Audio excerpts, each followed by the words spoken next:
All right.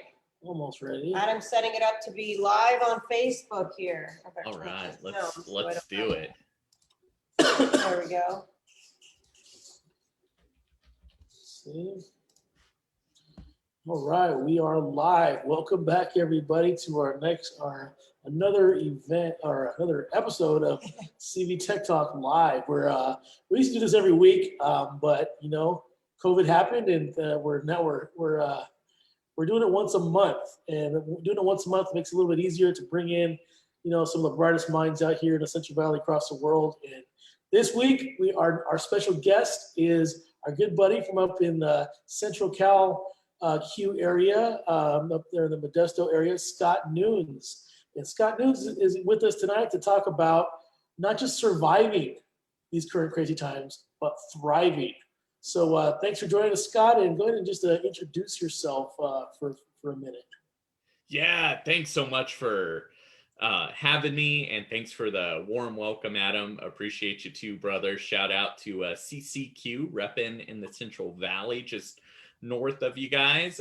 Pretty cool where you're at too, though. Go that way often in normal times for the Fresno Zoo. Love it over there. It's the best zoo in California, in my opinion, outside of the San Diego Zoo. And I'm an ELA coach turned tech coach.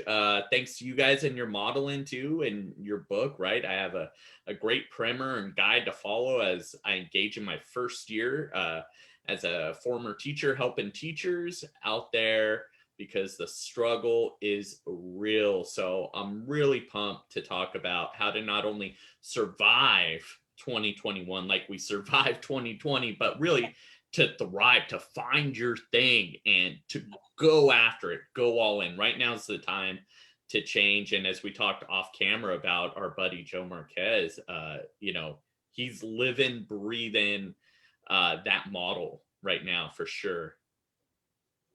Yeah. And what a time to transition. What a year to transition to a tech coach, right? Yeah. Man. I mean, I'm sure you've been extreme, busy is definitely an understatement, I guarantee. Yes. And my one word for 2021 is strike. I wanted to strike while the iron was hot and go after it. And I was thinking about blacksmithing and the sparks going, right? And the flames, because it's kind of chaotic, right? And you get beat up a little bit in the year too. But really, I mean, the word I come across every day is pivot.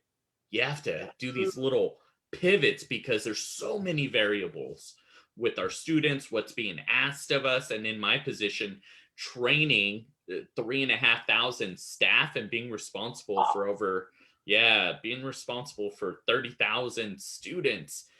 I don't take it lightly. It's honestly too big of a job for one person, but I'm doing the best that I can. And so that's tough being a perfectionist, right? Like I want to do it all, but there's always more. I'm always falling short of what I feel the need is. So I just do my best and I feel like I'm still doing really well, but there's always more. I guess that's the nice part, right? I can always up my game and do better day after day. That's education. I mean, we're never done. There's always more we can do, right? So yeah, absolutely. But yeah, definitely more so perhaps. It feels like more maybe this year than in the past for sure. Yeah. So now, as we were talking about earlier about different models, we're starting to get kids back on campus now. We're slowly migrating back to what used to be normal. But one thing I know that Catherine and I were talking about before we jumped on tonight was just about how, there's going to be that. I've heard a lot of teachers say, man, I'm not going to, for all the stuff that I learned, I'm not going back to the way it was anymore. The way I used to. I'm going to continue using this stuff. I'm going to still go back to analog stuff, but what I've learned, I'm sticking with it. And then there's always going to be a few that are just going to ditch everything, all the new tools and strategies that they learned.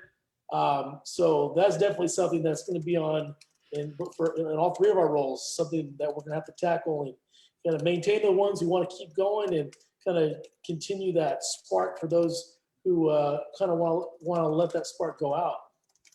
Yeah, definitely. And I don't know where you're going, which direction, other than prepping for going back. We're doing that too. We're getting ready for the 7-12 cohort to go back.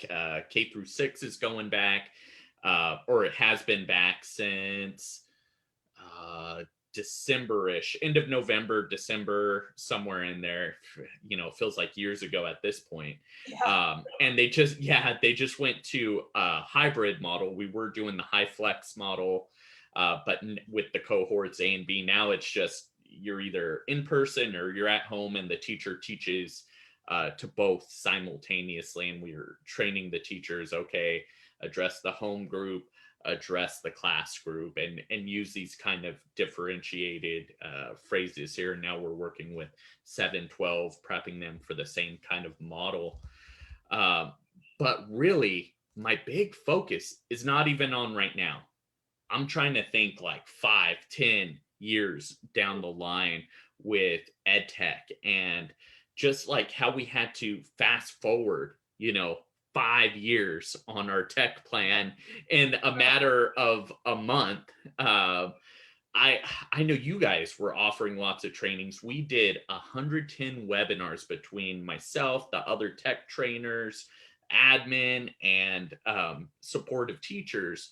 We rolled out those 110 webinars in 8 days last March after So what we did. doing that. Yeah, it's insane when I think about that. When I say those numbers, it feels surreal, but I've said it so many times now. It's like, okay, I did that. I can do this. So really the first step for me is planning trainings for next year, and really planning those trainings for whenever we're normal again, whatever that normal is, and just making that the goal. Because all of this, I don't want to stay in this perpetual pivot kind of mindset. I want to be a bigger picture and really accelerate student learning, and just get everybody back on track with student engagement and student rapport. We were talking off camera about that. That's huge when we're talking learning loss and all that. Just bring it back to student rapport, and you're going to get that student engagement for sure. Maslow's before Bloom's all the way. Yep. So question 1 just dropped, and again tonight, Scott wrote, our guest wrote all the questions. And question 1 says this: how can educators go beyond self-care and stave off educator burnout and demoralization? So Scott, you're our guest. So go ahead and expand on give us our first answer to that really thoughtful question that you wrote. Yeah, so it's funny, not to get religious here, but I literally just went to confession today, and one of my goals is not to complain. So I'm going to try and phrase this and not complain at all. I'm trying not to complain at all until Easter. That's my goal. So our community can hold me accountable there. But I very much dislike how some folks in education just shout out self-care, look into self-care whenever there's an issue, problem. No, we got to go beyond self-care. People need help. Uplift each other. Be there for each other. Admin, help your teachers. Teachers, help your admin. There's this thing called reciprocity. Let's engage in that a little bit more. There's a phrase I've heard: it is in giving that we receive. And I think about that often. I don't give in order to receive, but there's this natural gift when you give. So I'm always trying to give. And when I feel like I'm at my weakest, I give, but not necessarily in the traditional work ways. I'll give by reaching out to a coworker and giving a compliment, maybe reaching out to an admin and saying, you know what, this teacher is doing such a great job. They did this, this, and this. You were so blessed to have that teacher in your community, your site. Or when I hear a positive about somebody, oh, share it out. Like, hey, I heard this about you. Keep up the great work. And just trying to be an encouragement and trying to be a model, trying to not just be happy or faking it until I make it, but trying to have some genuine joy in digging deep. So establishing and maintaining an attitude of gratitude. And I think that's what's going to get us through, because right now there's plenty for any of us to complain about. But I'll tell you what, at least for me, complaining is not going to help. It's not going to change my situation. But being active and being present in the moment for my teachers, and then in the off hours, shutting that off and being present for my family is huge. So that latter part, that's the big piece I need to work on next. So next few weeks, I might be a little more quiet on social media. Really got to spend some more time with the fam for sure. Yeah, good stuff there. Yeah. So for me, when I read this question, I was thinking about how it's similar to what you're talking about. I want to be like life giving. I want to be life giving to others, and I also want to be around like-minded people. So we were talking about our good buddy Joe Marquez earlier and his amazing fitness journey. And Joe, Kyle Anderson, and I kind of just on a whim started this Facebook group called Fit EDU, and we have over 100 teachers there. And all we're doing is just we post the stats from our workouts, and we're just pumping each other up, and just like every day I'll post a picture of my the trail I took, or the path I took on the map, and I'll tell people as a joke here, what does it look like? Give me wrong answers only. So it's a running joke, and we're just we're always just really building each other up and trying to hit our own kind of unique goals for fitness in the way that we can. And we have over 100 people have joined the group, and it's been very life-giving. It definitely has been a way to definitely stave off a lot of burnout on my end.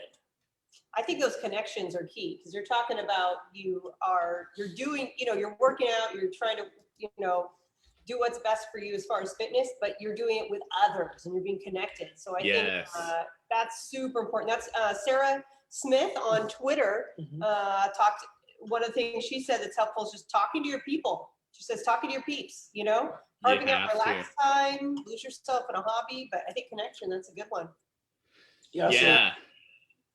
To add too, I had in that piece about teacher burnout and demoralization. I forgot where the article was from. It was from some mainstream source, but it talked about really what's going on is teachers and educators as a whole are becoming demoralized. They're becoming discouraged and despairing and wanting to leave the profession, or feeling worthless and devalued. We're not getting that affirmation that we might normally get, right? So many teachers talk to me. I'm talking to a blank screen all day, and it's driving them nuts. I think when that happens or starts to happen, you have to hit the pause button and really switch it up and embrace risk taking. And all you admin out there, encourage calculated risk taking. So not doing anything, crazy, but don't be afraid to teach like a pirate, as Dave Burgess has modeled for us, right? Find your thing. Adam, you were sharing the cool things you were doing with fitness and kids. You want to share that story? I thought that was really cool. Yeah, years ago when I taught U.S. history, our final every year would be after we finished the then CSTs, got through all the standards. So we had those few weeks at the end of the year. Okay, your final is this. You have to know all 44 presidents, the locations of all 50 states, and know all 50 capitals. So all that information, I think I divided it into like 12 quizzes for the whole final. And every time they pass, and I gave them as many times as they needed to pass it, because I just wanted them to pass, have that basic knowledge going to high school. And every time they pass, the incentive was that they had to punish me. So if they passed, they could choose if they could do 10 push-ups, 20 crunches, or 20 curls. So in a week, the one year, this one class was really just on it. I probably put on about almost a dozen pounds of muscle in a week. Like my shirts weren't fitting. It was probably very unhealthy, the amount of muscle gain that I had just in 1 week. But I did help with my fitness there, and I killed two birds with one stone by getting my kids to learn some basics of our American democracy. Yeah, that is so cool. And I think you were able to put on all that muscle weight from being a former athlete. I know for me, like whenever I haven't been active in a while and I go back, the muscle just kind of comes back, and it's such a cool experience. I get these rapid results initially, and then it kind of tapers off and plateaus. And we have those moments in teaching too. And, many of us find ourselves on an elongated plateau. And I think we really just need to not be afraid. This is a normal slump anyways, but you know what? We can really kind of get ahead of others, those, more like lackluster educators out there, just being okay with doing nothing or next to nothing and just surviving. But if we kind of step it up, it doesn't even have to be a big step up, just any step up, and you're really going to get a big bang for your buck, especially right now when everybody's feeling down in the dumps. And maybe your one step is just lifting up a kid, boosting their self-esteem, letting them know they matter. I think that's the number one thing right now. Forget academics right now. They're important, but we need to make sure our students are whole and complete and doing okay before we tap into that. And it's so hard when we have such a range, right? Because, I hear and see about these kids who are just flourishing right now. And that's awesome. We can't forget about them. We still need to challenge them. So it's hard. You really have this high ceiling, low floor set of students like we've never dealt with before. Yeah, good stuff there. Before I forget, we always share yes. what we are drinking. At least I am, because we have a bun in the I didn't oven. smell it yet. We didn't smell it, but I just came in a shipment today. This is called Center Cork, and it's pretty appropriate because March Madness starts tomorrow. Basketball themed wine by former Fresno State basketball star Demetrius Porter. He started his own wine label. It's called Center Cork by Demetrius, and this is a red blend that he calls the One and Done. It's very, very peppery. I'm not sure I can smell that. Yeah, I'm not sure what the actual mixture is, but it does remind me a little bit of the Cabernet Sauvignon from Castillo del Diablo, the Chilean wine. It's the official wine of Manchester United. Black pepper that it has that black pepper finish to it. That's what this one reminds me of. So I'm wearing the shirt today. The shipment came. I got the 3 bottles, and this is one of my favorites of Demetrius's his label, and it says right here, Center Cork Wine Dawn. So this shirt just came in the mail today with the shipment. I'm like, perfect timing for CV Tech Talk, and get to highlight an up and coming winemaker. So yeah, he's been doing good stuff, as well as being an amazing AAU basketball coach here in the Valley for girls. Hey, we're talking about gratitude now. Yes. Yeah. Yes. So there was some gratitude here.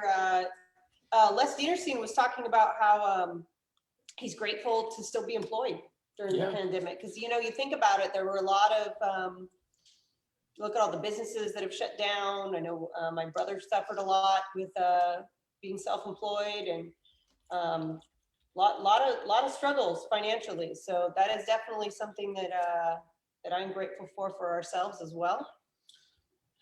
I'm grateful that I am now completely COVID vaccinated. So that's one less worry I have. Right. For myself, and so that's definitely something that I know not everybody has yet, but as an educator, they push us toward the front of the line, and definitely grateful for that. Sarah says she's grateful for her site and admin because they're supporting her in her library program. All right. Which is great. That's really important. During this time, there's a lot of programs that I don't know if they're being supported right now. I mean, we're focusing so much on this whole learning loss thing you keep hearing about and all that junk. So, exactly. I'm with you. What about the arts? We need the arts, right? Health, honestly, right now for our students. We need these CTE classes. Yeah. Take a look at that. We got Danos here. Yeah, we need this, right? We can bring STEM to these kids. Yeah. Right? Yeah. All you ELA teachers out there, you may recognize this guy. the Ides of March, and he's bearing the scars. Julius Caesar with his 13 stab wounds. He's my pencil and pen holder. Swiss Caesar. There you go. That's pretty cool. Yeah. No, you were so right. And I think about STEM. I absolutely love STEM. I love talking STEM, and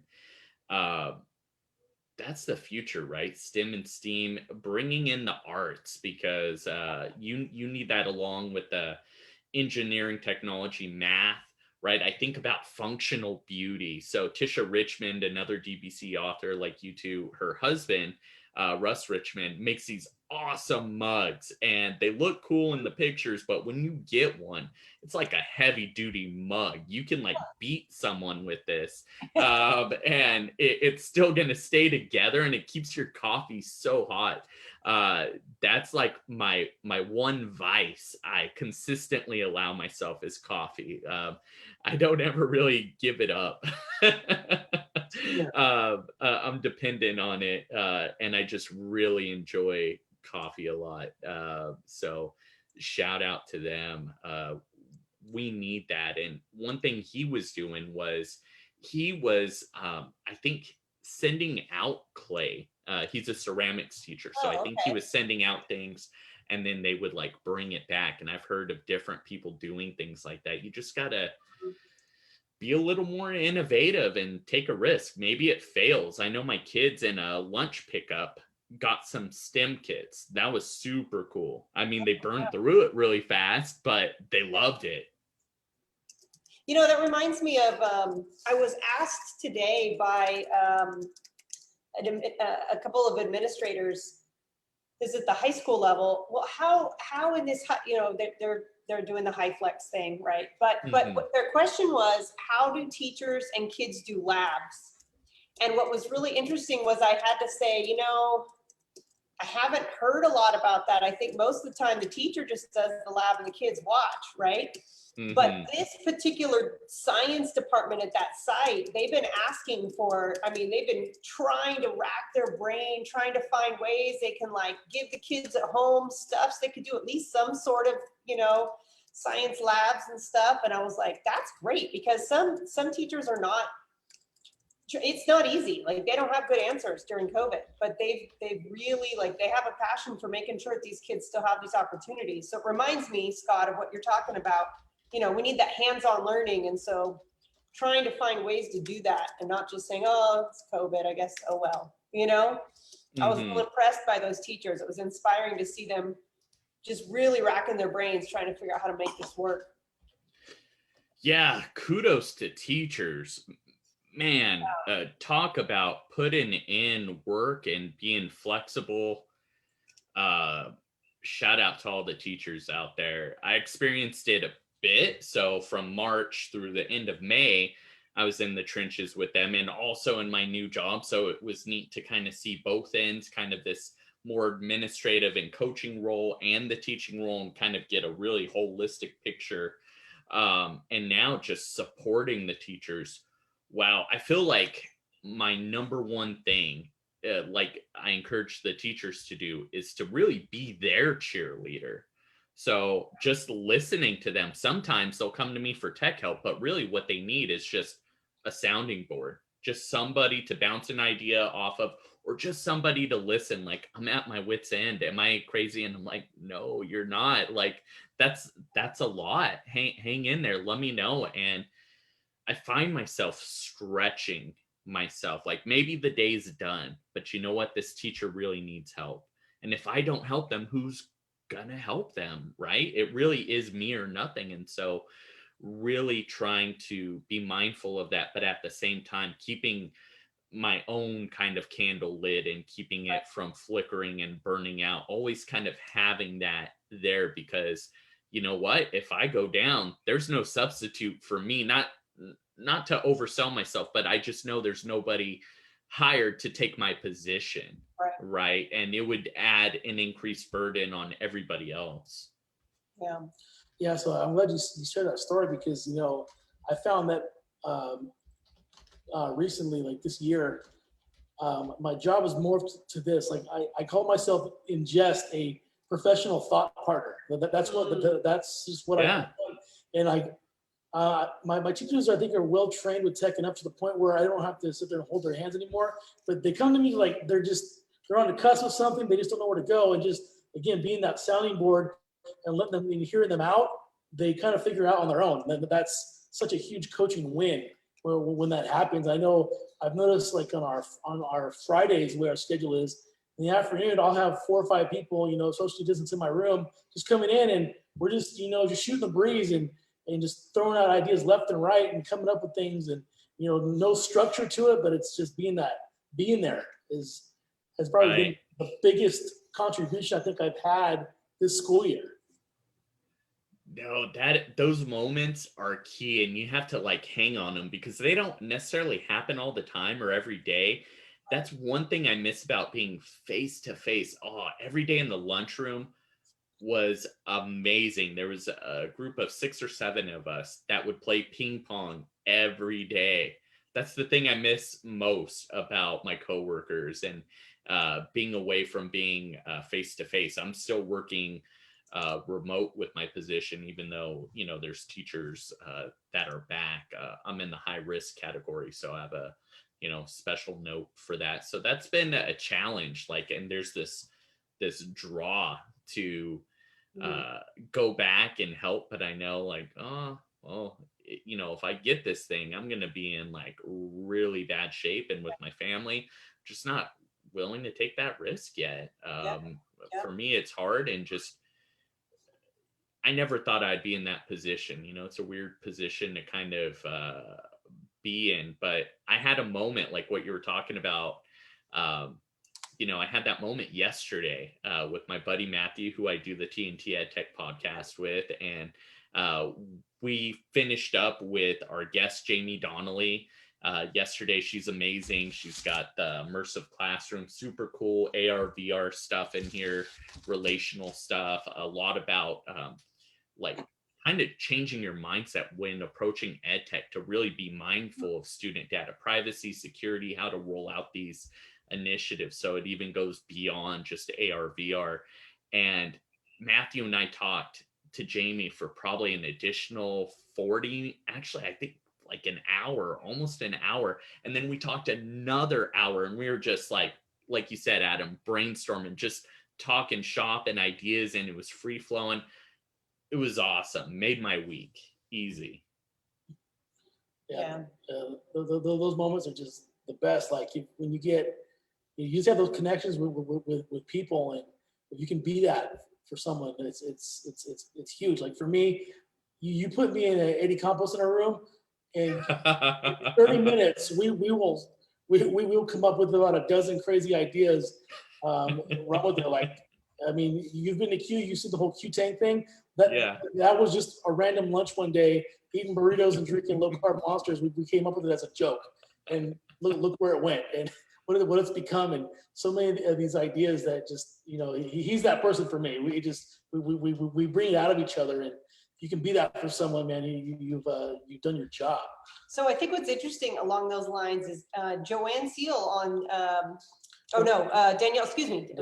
Danielle Durbin on Twitter here is talking about how similarly giving kids space to share.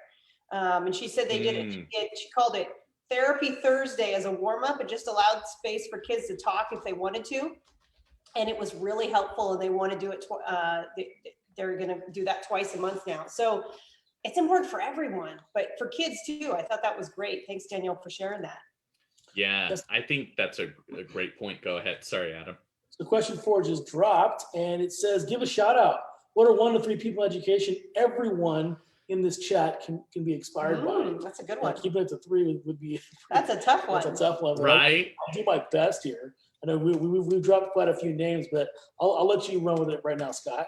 Yeah, so I threw some in the chat, and I'm going to cheat because I'm going to throw in different ones. So shout out to Les. He's been amazing. The 4 of us have a photo floating around somewhere from Q 2019.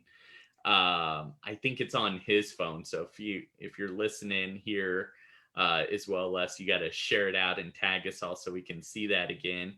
And then I would say Jake Miller. He's been really, really good, really innovative. And shout out to Kyle Nunes. So he's the co-founder of Classroom Q, and he just did his own March Madness like app brackets, and it was super cool. Inspired me to do my own. Like I knew like, okay, like it's not going to take off like his, right? He already did it, but I had this idea. I was like, you know what? I want to see what people think on this, and I need to just put it out there. Sometimes you can't worry about what people are going to think. Just share it out, put it out there. And I needed some more fun. I needed the March EdTech Madness to keep going. So I'm having that go on right now. So if you head on over to Twitter, Mr. Nunes Teach, vote for your favorite apps. I'm hoping GimKit takes it all. That's my favorite right now. All right, we'll see. Yeah. Nice. All right. So for me, I would have to say it's probably if you're a wrestling fan from back in the day and you know anything about Ric Flair and the Four Horsemen, we kind of have our own kind of Four Horsemen going right now that we've kind of unofficially we kind of call ourselves the Knights of the Q Table. We have a Marco Polo group with myself, Kyle Anderson, Joe Marquez, and Eddie Campos, and every day the Fitness EDU kind of started out of this, where we would just kind of just BS and talk while we're doing our daily walks and exercises, and just talk about whatever's on our mind. And in that we've inspired many different things professionally as well as on a personal level. So we're actually going to be Kyle's coming in from Vegas in a couple weeks. He's gonna come stay at our house. We're all vaccinated, so that's good. And the four of us are going to do a march through Fresno. We're not sure if we're going to do Fresno or Clovis. There's two, and we're going to end up at either the Clovis Brewery District or the one in downtown Fresno. And we're going to be making signs and stuff, promoting Q, promoting Fitness EDU, promoting Q Tang, and all the stuff that we're doing, just kind of trying to bring some awareness to it and getting a nice, good long walk in as well. So these are people, you find that tribe right there that build you up and are life-giving, and you're going to find inspiration.